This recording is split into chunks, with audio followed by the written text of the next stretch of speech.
Bacaan Kitab Suci, Renungan, dan Doa.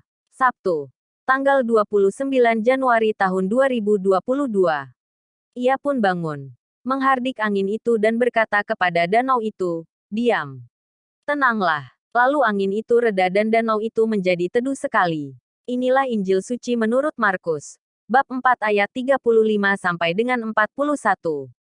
Pada suatu hari, ketika hari sudah petang, Yesus berkata kepada murid-muridnya, "Marilah kita bertolak ke seberang." Mereka meninggalkan orang banyak itu, lalu bertolak dan membawa Yesus beserta dengan mereka dalam perahu di mana Yesus telah duduk dan perahu-perahu lain juga menyertai dia.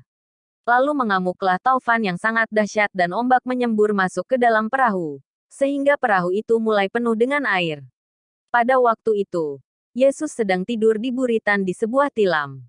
Maka murid-muridnya membangunkan dia, dan berkata kepadanya, "Guru, engkau tidak peduli kalau kita binasa." Ia pun bangun, menghardik angin itu dan berkata kepada danau itu, "Diam. Tenanglah." Lalu angin itu reda, dan danau itu menjadi teduh sekali. Lalu ia berkata kepada mereka, "Mengapa kamu begitu takut?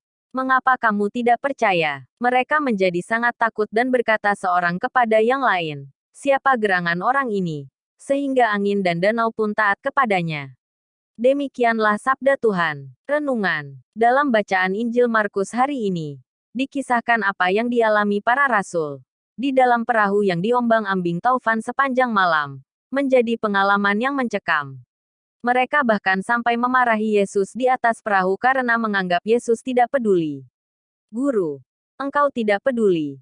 Kita binasa." Begitulah cara manusia berekspresi ketika berada dalam hati yang galau, cemas, dan terjepit. Pengalaman para murid juga bisa menjadi cerita kita ketika sedang diterpa badai dan taufan kehidupan. Ketika hal itu terjadi, percayalah, Yesus hadir di sana dan tetap memberikan pertolongan pada waktu yang tepat. Di saat-saat seperti itu dibutuhkan mata hati yang terbuka untuk melihat kehadiran Tuhan, dan telinga yang peka untuk mendengarkan suaranya berkata, "Diam dan tenanglah." Semuanya akan menjadi tenang dan selamat. Tuhan selalu tahu apa yang manusia butuhkan.